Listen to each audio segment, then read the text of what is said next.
Buen día chicos. Bueno, les quiero dejar este video con algunas pautas de corrección para aquellos que tengan que rendir el final o el recuperatorio el día martes de lo que fue la teoría del segundo parcial. Bueno, como líneas generales, un error frecuente que notamos es que las respuestas a los procedimientos de auditoría eran genéricas y no aplicables al caso en particular. Es decir, si yo les digo que tengo que conciliar una cuenta cualquiera fuera, la reconstrucción de saldos es una prueba analítica que va a aplicarse a cualquier tipo de cuenta, que no está mal que la mencionen, pero las que se piden son las específicas. Por ejemplo, comenzando con el primer punto, decía enunciar 5 procedimientos aplicables a la auditoría de bienes intangibles.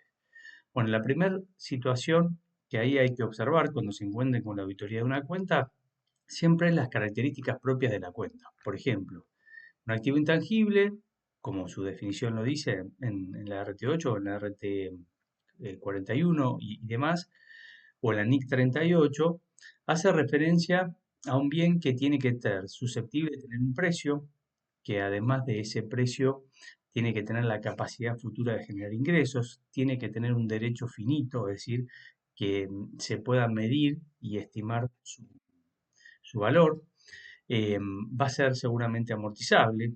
Entonces, a partir de estas características físicas, uno empieza a trabajar.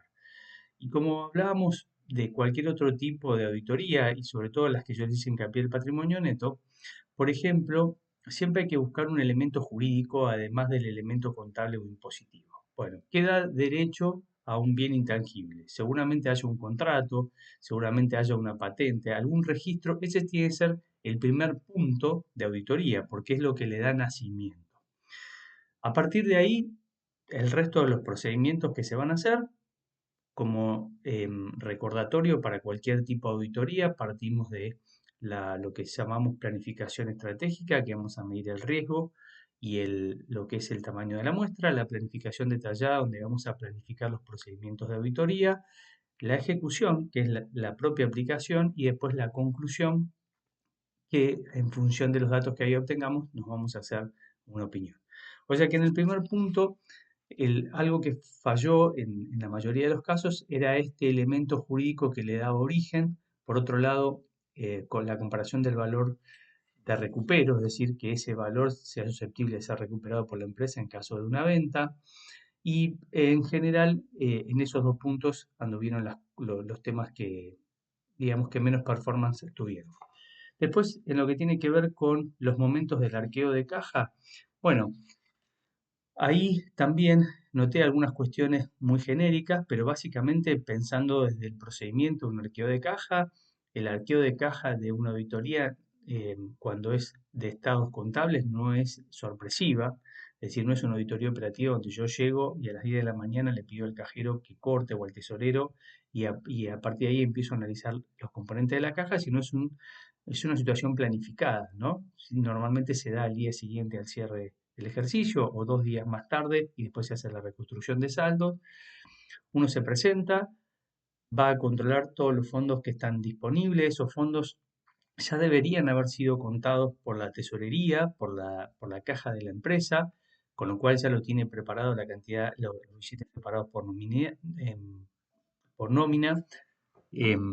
perdón, em, y ya va a estar todo el procedimiento prearmado. Eso no significa que no sea que digamos que eso tenga una debilidad, todo lo contrario, lo que vamos a hacer es confirmar lo que la propia auditoría de la empresa o la propia dinámica de la empresa eh, estuvo estableciendo. Entonces, llegamos, verificamos el conteo, verificamos los cheques, las tarjetas de crédito, todo lo que compone el rubro de caja y bancos, nos tomamos los resúmenes de cuenta y a partir de ahí empezamos a depurar las cosas que no correspondería que estén ahí, como ciertos vales o gastos pendientes de rendir, o algunos fondos fijos que todavía no tengan la última rendición. Eh, y después, por último, ahí vamos a los procedimientos habituales, que tienen que ver con, bueno, a ver, cuál es el saldo real con el saldo conciliado, los tipos de cambio que se emplearon en caso de la moneda extranjera, alguna reconstrucción de los últimos saldos o de los pagos posteriores para ver que esto sea real, pero siempre hay que hacer foco en los elementos principales. Después, con lo que tiene que ver con verdadero o falso, cuando hablamos del estado de flujo de efectivo, bueno, ahí lo que hay que responder es que el método directo e indirecto son totalmente distintos, si bien persiguen el mismo fin, conocer cómo fue el flujo de la caja de ese año, la realidad es que el sistema que se usa para uno y otro es totalmente diferente, así que no habría relación con uno con otro. Después, respecto al el pago realizado a científicos aplicando el RT54, bueno, la propia norma dice que si no cumple con el requisito de ser activado, es decir, con capacidad de generar flujo de fondo futuro, o sea, la existencia de un derecho real, eso hay que imputarlo a gasto. Las cartas de manifestaciones de la dirección o la carta de la gerencia que llamamos, Em, bueno, ahí lo que establecemos como información es determinados pedidos que el auditor le hace a la empresa, que la empresa le ratifique. Por ejemplo, bueno, ratificamos que el último acta de directorio es tal. Ratificamos que la última acta de asamblea ordinaria o extraordinaria es tal. Em, Ratificamos determinados saldos de algunas cuentas, ¿sí? Que podrían ser susceptibles de ser modificadas. Ratificamos que la empresa no ha realizado ninguna operación sospechosa de lavado de activos y toda cualquier otra información que necesitamos ratificar propia de la empresa, ¿sí? De hecho, si alguno quiere, justamente ayer en Trivia, en el Consejo Profesional de Ciencias Económicas de la Ciudad Autónoma de Buenos Aires, salió una recomendación de cómo hacer esta carta. Se las recomiendo, vale la redundancia, porque es interesante para tenerla como modelo. Después, las conciliaciones bancarias son un procedimiento de auditoría, por lo tanto, el auditor es responsable de su confección. Bueno, la conciliación bancaria es un procedimiento de control interno de la empresa y, por supuesto, el auditor la puede utilizar como cualquier otra documentación para su propia auditoría, pero no es la responsabilidad propia del auditor hacerlo. Hay algunas respuestas que mencionaron, que agregaron algo que me parece interesante y que se los destaqué, que es, si bien es un procedimiento interno de la empresa, en caso que no esté hecho, el auditor ahí sí tiene la obligación de poder hacerlo para poder depurar las cuentas. La confirmación de saldos de las entidades bancarias, bueno, en ese caso siempre hay que tener en cuenta que la respuesta, o sea, lo pide la empresa, pero la respuesta tiene que ser exclusiva al auditor. ¿Para qué? Bueno, para que exista ese grado de independencia de información de la circularización. Em, Después, el auditor de rubro bienes de cambio es necesario relacionar las evidencias en los procedimientos de rubro cuentas a pagar y créditos por venta. Bien, esa era verdadera. ¿Por qué?